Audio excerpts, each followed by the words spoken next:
Sir first நாங்களே start பண்றோம் sir. இளைய மருமகளாமா? ஆமா சார், நாங்களே ஸ்டார்ட் பண்றோம் சார். கேள்வி கேட்கல அதுக்குள்ள ஸ்டார்ட் பண்றீங்க? ஏன்னா வீட்ல எப்ப பார்த்தாலும் ஃபர்ஸ்ட் அவங்களுக்கு தான் சார் எல்லாத்துக்கும் உரிமை கொடுக்குறாங்க. ஷோல யாரு எங்களுக்கு கொடுங்க. பாத்தியா? இந்த ஆரம்பமே அமர்க்கலமா இருக்கு. அந்த அளவுக்கு நாங்க அடி வாங்கியிருக்கோம் சார். சரி, ஓகே. உங்களுக்கும் அதாவது இளைய மருமகள் நீங்க, மூத்த மருமகள் அவங்க, உங்களுக்கும் அவங்களுக்கும் என்னென்ன விஷயங்கள்லாம் போட்டி ஏற்படுது சார்? இப்ப கூட பாத்தீங்கன்னா நான் மல்லிப்பூ வாங்கியிருக்கேன், அவங்க முல்லைப்பூ வாங்கியிருக்காங்க சார். இதுலயும் பூ வைக்கிறதுலயுமாமா? சார் சார் பூல் போய்னா சார் வித்தியாசம் இருக்கு. அதெல்லாம் இல்ல சார். இப்போ ஒரே ஒரு நிமிஷம் நீங்க மனசாட்சிட்டு சொல்லுங்க. உங்க இளைய மருமக வச்சிருக்காங்கவே நீங்களும் இந்த பூ வச்சீங்களா இல்லையா? உண்மையை மட்டும் சொல்லுங்க. சார் எனக்கு இதுதான் சார் கிடைச்சது, அவங்களுக்கு அதுதான் சார் கிடைச்சது. உண்மையில இந்த போட்டி இல்ல. இல்ல சொல்றாங்க சார். ஒரே பூ கடைக்காரர் தான் சார் வாசல்ல வந்தாங்க சார்.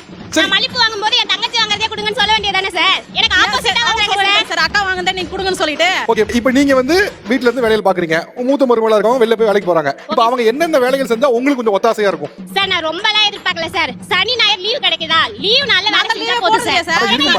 கொஞ்சம் வெயிட் பண்ணுங்க. இது அந்த அம்மா ஆமாமா ஒரு நிமிஷம் 24 hours வேலை செய்யணும். நீங்க டைமுக்கு சாப்பிடுறீங்க, டைமுக்கு தூங்குறீங்க. நாங்க எங்க டைமுக்கு சாப்பிடுறோம், டைமுக்கு தூங்குறோம். நீ வீட்ல தான இருக்க, சும்மா தான இருக்கற. எல்லாரும் இப்போ 9 மணி 10 மணிக்கு எல்லாரும் வீட்டு விட்டு அனுப்பிச்சிடுற. அப்புறமா உங்களுக்கு என்ன வேலை இருக்கு? சும்மா இருக்கன்றல அந்த வேலை நீ ஏத்துக்கோ. நான் வெளிய போய் சம்பாதிச்சிட்டு வரேன். செய்ய முடியுமா உங்களால? ஏன் செய்ய முடியாது? நீ போ, நான் செய்றேன்.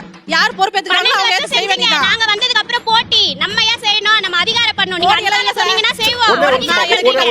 அம்மா ஒண்ணு இல்ல, உங்களுக்கு மூத்த மருமகளா இருக்கவங்க வீட்ல என்ன பண்ணா ஒத்தாசையா இருக்கும் அத மட்டும் சொல்லுங்க டைரக்டா. அவங்களுக்கு லீவ் கிடைக்குது இல்ல சார்? எங்களுக்கு கிடைக்குதுங்களா? எங்களுக்கு கிடையவே கிடையாது. திடீர்னு விருந்தாளி வருவாங்க, அந்த நேரத்துல சாப்பாடு இல்லனா அடுத்த செகண்டே செய்யணும் சார். ஹோட்டல்ல வாங்கி இருக்க முடியும். கொஞ்சம் வெயிட் பண்ணுங்க. ஹோட்டல்ல வாங்கி கொடுத்தா என்ன சொல்வாங்க? அவ வீட்டு மருமக சமைக்க கூட தெரியல, ஹோட்டல்ல வாங்கி கொடுத்துச்சின்னுவாங்க. உங்களுக்கு வந்து ஒரு லீவ் நாள்ல ஒரு காபி தண்ணி வைக்கிறதோ இல்ல வீட்ல சாப்பாடு பண்றதோ பண்ணா ஓகே. கண்டிப்பா பண்ணும் சார். இது பாசிபிளா? லீவ் நாள் சண்டே லீவ் நாள் காலைல எந்திரிச்சீங்களா, மாமியார் மாமனாருக்கு ஒரு காபி, மதியம் ஆனா சாப்பாடு, நைட் ஒரு தோசை, இது வாய்ப்பா? நான் தான் லீவே போறது இல்லையா சார்? நீங்க எடுக்கறீங்க. நான் எடுக்கிறது இல்ல சார், நான் எடுக்கிறது இல்ல.